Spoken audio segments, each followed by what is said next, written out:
অনুভূতি শক্তি হয়, এটার মধ্যেই সফলতা, ঠিক কিনা? তিনি বলেছেন, আমি যদি এই আসনে সংসদ নির্বাচিত হতে পারি, 299 জন সংসদ সদস্যর ঘুম হারাম করে দেব। চুরি করা চলবে না, জনগণের বরাদ্দ তাদেরকে বুঝিয়ে দিতে হবে। তারে মারার পিছনে বহুত কারণ আছে, এমনি এমনি মারে নাই। এরকম একটা দেশপ্রেমিক ইমানদার যদি থাকে, সবারই সমস্যা, ঠিক না? সবার সমস্যা। ভাই পাশে আছে ভারত, আহা, ওরা মনে করছিল এক ওসমান হাদিকে বিদায় করলে বাংলাদেশের দেশপ্রেম ইমানদার নিভে যাবে, কিন্তু ভারত থেকে শুরু করে ভারতের দালালরা ভুলে গেছে এক ওসমান হাদি দুনিয়া থেকে বিদায় হয়েছে, লক্ষ ওসমান হাদি আল্লাহ পাক ঘরে ঘরে পয়দা করে দিয়েছেন, ঠিক কিনা? আমার বন্ধুগণ, হাজার হাজার কোটি টাকা নিয়ে গেল। দেশের টাকা দেশে যদি থাকতো তাও একটা কথা ছিল। সমস্ত সৃষ্টি জাতি আল্লাহর প্রতি ভরসা করে, মানুষের ভরসা নেই। দেখেন না, আমার ওই দক্ষিণ অঞ্চলে বরিশাল তো আমার বাড়ি, একজন হেভিওয়েট নেতা, নাম আমি নিলাম না এখানে, আমার বুঝানোর উদ্দেশ্য, কাউকে ছোট করার উদ্দেশ্য না। নতুন নোট না হলে, ভান্ডিল না হলে তদবির করেন না। তদবির বুঝুন তো, তাবিজ তোমার না। তদবির মানে হলো সুপারিশ।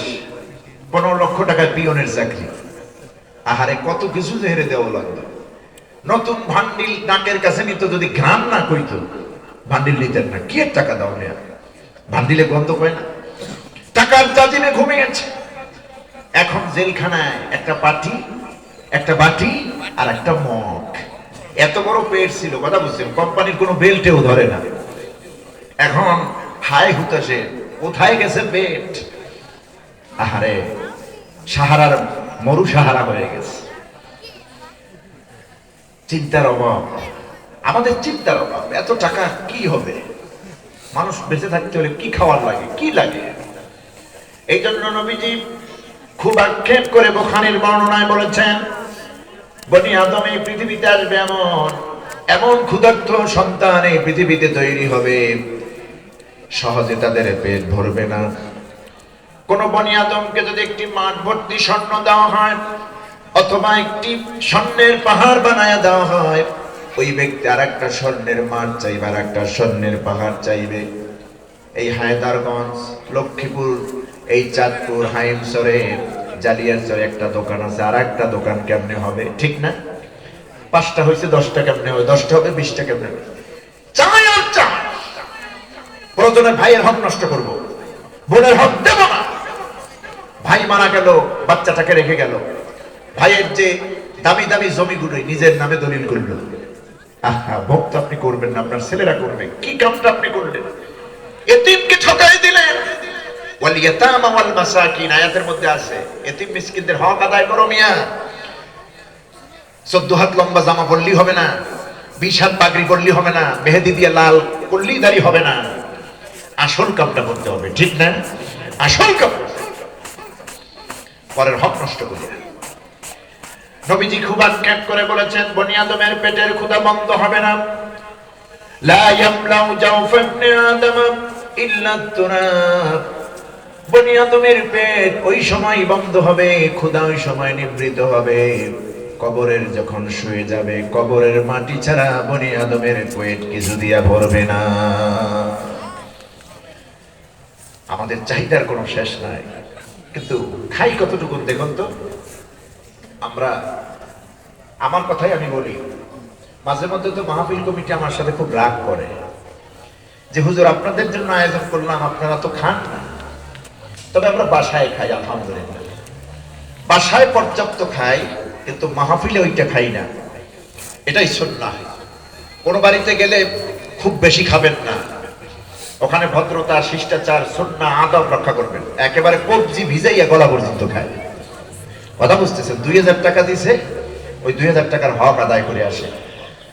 যেই দেশে যেই নিয়ম। এখন তো বাংলাদেশের বিবাহগুলি হয় একটা রেস্টুরেন্টের মতো, ডাকাতি নিয়ে বসে, বিশাল চোখা নিয়ে বসে। আপনাদের এই চাঁদপুরে মনে হয় নাই? হ্যাঁ, আমি ঢাকায় পল্লবীতে বলি, আপনারা তো এখানে কতজন আসছেন? 1000ই হবে, 500 700। আমার পল্লবীতে আমার নিচতলা মসজিদের নিচতলায় 2 থেকে 2,500 মুসল্লি আমি পাই। 8-10,000 মুসল্লি আসে জুমার দিন। আমি বলি খতিব হিসেবে আমার রেসপন্সিবিলিটি হলো এই যে ঢাকায় যে আপনারা বিবাহ শাদীর একটা আয়োজন করেন, এটা তো বড় ধরনের একটি ডাকাতির আয়োজন করেন। কথা বুঝতেছেন? যদিও আমার টাকা দেওয়া লাগে না, আমি তো খতিব, আমি তো ফ্রি কেক খেয়ে নিই, আর খাইয়া টাকা দিয়ে খাইতে যাইতাম না, আমাদের তো সময় নেই। আলহামদুলিল্লাহ ফ্রি খাই, তারপর বলা বন্ধ করি না। এগুলি বন্ধ করেন। 20 লাখ টাকা খরচ করে 40 লাখ টাকা উসুল করে। আহারে, এটা তো কোরবানি গরু বিক্রি করেও মানুষ এই লাভ করে না। কেন করতেছেন এগুলি? অলিমা হচ্ছে সুন্নাহ। অলিমার খাবার আপনি খাওয়াবেন, মেয়ের পক্ষকে খাওয়াবেন, আপনজনদেরকে দাওয়াত দিয়ে খাওয়াবেন, এটা সুন্নাহ। একেবারে টালি খাতা নিয়ে বসে থাকে, কথা বুঝতেছেন, চেয়ার টেবিল সাজাইয়া। শুধু শহরে না, আপনাদের সারা বাংলাদেশি গ্রামগঞ্জে আছে না, এই চাঁদপুরে আছে না? আহারে আমার বন্ধুগণ, খাবেন, দাওয়াতি মেহমান হলে কোথাও গেলে খাবেন কম, তার মানে একদম অল্প খাবেন না, এটা সুন্নাহ আর কি। ঘরে যেটা খান ওর চেয়ে কম খাবেন পরিমাণে, গৃহস্থ যাতে করে অপমান না হয়। কথা বুঝতেছেন? কিছু রাইখে দিয়েন। আবার আপনাদেরকেও বলবো, মেহমান আসলে চোখ রাঙাইয়েন না। মেহমান আসে নিয়ামত নিয়ে। আল্লাহর হাবিব বলেছেন, যেই ঘরে যেই মহল্লায় কোনো মেহমান আসে, ওই মেহমানের সাথে যদি তুমি আল্লাহর উপর ঈমান আনো, পরকালে বিশ্বাস রাখো, মেহমানের সাথে খারাপ ব্যবহার করবে না, মেহমানের সাথে ভালো ব্যবহার করো। কারণ মেহমানের উপরে তোমার কোন ধরনের খারাপ চিন্তার প্রয়োজন নাই। মেহমান তোমারটা খান না। তোমার ঘরে যে মেহমান আসলো, তোমার ঘরে মেহমান আসার 40 দিন পূর্বে তোমার মেহমানের খাবার আল্লাহ পৌঁছাইয়া দেন। সুবহানাল্লাহ। আমার বন্ধুগণ, আমরা স্বাভাবিক কমই খাই, আর ওনারা খায় বেশি। আর ওনারা বলে হুজুররা নাকি দেশটারে খাইয়া শেষ করছে। ঠিক না? হুজুররা কি দেশটারে খাইয়া শেষ করছে? হুজুররা আছে বলে আলেম ওলামা ছাত্ররা রাত্র 2টা-2:30টায় কোরআন তেলাওয়াত হয় বলে এই দেশে আল্লাহ গজব দেন না। ঠিক না? তা না হলে এই দেশে যে অন্যায় হয়, পাপ হয়, হোটেলে মোটেলে যে জেনা হয়, পরক্রিয়া হয়, নিজের হালাল স্ত্রী রেখে অন্যের স্ত্রী নিয়ে, নিজের নাতির বয়সী মেয়েকে নিয়ে এদেশের মন্ত্রী এমপিরা যা করে, কক্সবাজার থেকে কুয়াকাটা থেকে 30 হাত উঁচু জলোচ্ছ্বাসে সেই জমিনটাকে আল্লাহ ধোয়ায় দিতেন বারবার। শুধু আমার নবী বলেছেন, আল্লাহ মহাপ্লাবন নূহ আলাইহিস সালামের ওই আলামত আমার উম্মতকে যেন গ্রাস না করে। আমার বন্ধুগণ, হুজুরদের কারণে ভালো আছো, আর হুজুররা তোমাদের চোখের ব্যথা। ঠিক না? আমরা কি খাই? 24 ঘন্টায় 2 থেকে 2.5 কেজি অথবা 3 কেজি খাবার। সমুদ্রের মধ্যে এমন সব প্রাণী রয়েছে, যেই প্রাণীগুলির খাবারের পরিমাণ, এমন সব প্রাণী সমুদ্রের মধ্যে আল্লাহ রাব্বুল আলামিন রেখে দিয়েছেন, এক একটা প্রাণীর মনকে মন, টনকে টন খাবারের প্রয়োজন হয়। এটা কি খাওয়ান? ওই ছোট্ট পিপিলিকেটির খাবারের ব্যবস্থাও যে করেন, ওই মনকে মন, টনকে টন খাবার, নীলতিমি, লালতিমি, হাঙর বাঙর যা আছে ওগুলোরও ওই আল্লাহই খাওয়ান। ঠিক না? আল্লাহ বলছেন, সব প্রাণীর খাবারের ব্যবস্থা আমি আল্লাহ করি। ওই যে আফ্রিকার আমাজন জঙ্গল, নাম শুনছেন আপনারা? আমাজন জঙ্গল, এই বাংলাদেশের আয়তন যতটুকু, এরকম 30 থেকে 35টি বাংলাদেশ এক করলে যতখানি জায়গা হবে, প্রায় এইরকম বিশাল এরিয়া নিয়ে আমাজন জঙ্গল। কত জাতের যে প্রাণী আছে, প্রাণীবিদরা আজ পর্যন্ত তা আবিষ্কার করতে পারে নাই। আচ্ছা আপনারা বলুন তো, চাঁদপুরের ভাইরা, পৃথিবীর কোন গভর্নমেন্ট হেলিকপ্টার বা উড়োজাহাজের মাধ্যমে ওই প্রাণীগুলির জন্য একদিনের খাবার কি সার্ভ করেছে? না। উপর থেকে ফেলেছে? না। কে দেন? আল্লাহ। সমুদ্রের মধ্যে যেই প্রাণীগুলি আছে আল্লাহ খাবার দেন। আমাজন জঙ্গলে যেই প্রাণীগুলি আছে আল্লাহ রাব্বুল আলামিন খাবার দেন। এই দুনিয়ায় যে প্রাণীগুলি আছে, মানুষ থেকে শুরু করে সব প্রাণীর খাবারের ব্যবস্থা আল্লাহ করেন। এই খাবারের ব্যবস্থা আল্লাহ করেন বলেই আল্লাহ পাক কোরআনে কারিমে জানায় দিয়েছেন, ওয়ামা মিন দাব্বাতিন ফিল আরদি ইল্লা আলাল্লাহি রিজকুহা। এই জমিনে বিচরণশীল এমন কোন প্রাণী নাই যেই প্রাণীর খাবারের ব্যবস্থা, রিজিকের ব্যবস্থা আমি আল্লাহ করি না। সব আমি করি, সব আমি করি। আর এইসব প্রাণীর আল্লাহর নামের জিকির করে, তাসবিহ পড়ে, তাসবিহ পড়ে, আল্লাহর নামের তাসবিহ তাহমিদ করে। এই প্রমাণ তো হযরত ইউনূস আলাইহিস সালাম পেয়েছেন, নিজের কানে নিজে শুনেছেন সমুদ্রে থাকাকালীন। একদিন দুই দিন নয়, হযরত ইউনূস আলাইহিস সালাম টানা 40টা দিন মাছের পেটের ভিতরে ছিলেন।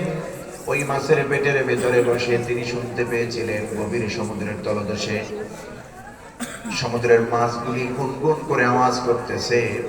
ইউনূস আলাইহিস সালাম বুঝতে পেরেছেন এগুলি গুনগুন আওয়াজ নয়, এই প্রাণীগুলি আল্লাহর নামের জিকির করতেছে। সুবহানাল্লাহ।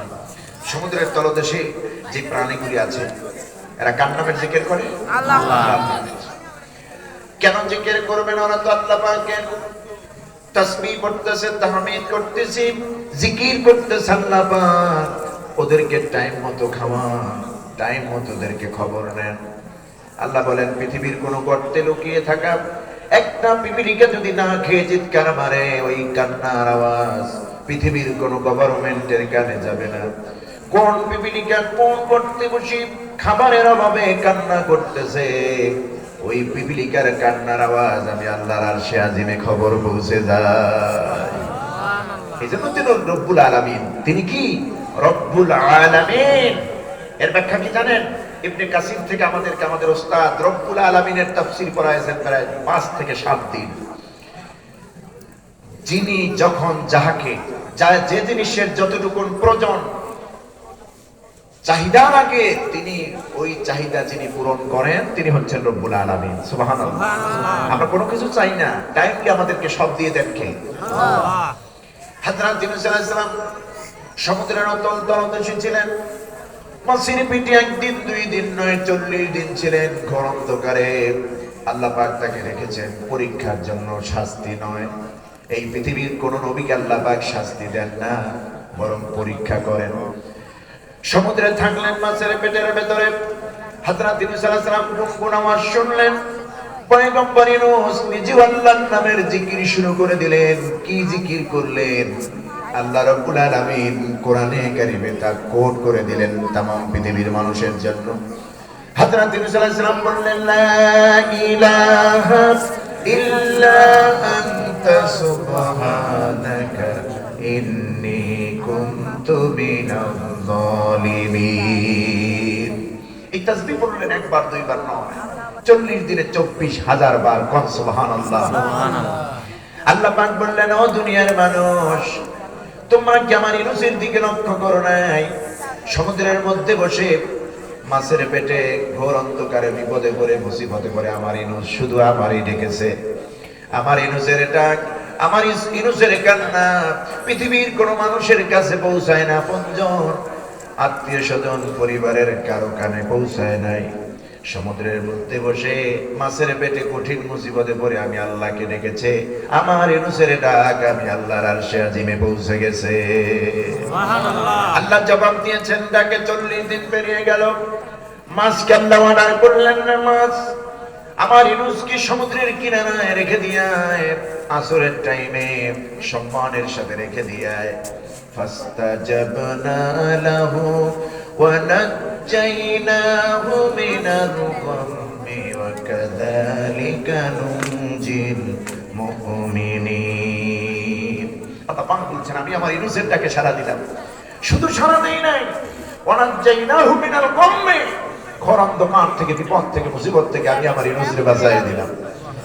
শুধু এখানে ইউনূস আলাইহিস সালাম কি আল্লাহ বিষয় করলেন না, সাবজেক্ট করলেন না?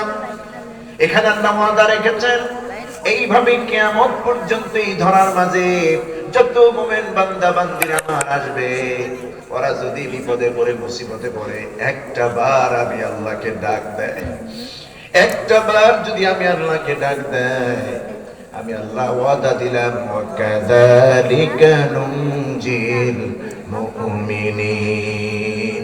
এইভাবে করে আমি আমার বান্দাকে বিপদ থেকে মুসিবত থেকে বাঁচায় দেব। সুবহানাল্লাহ।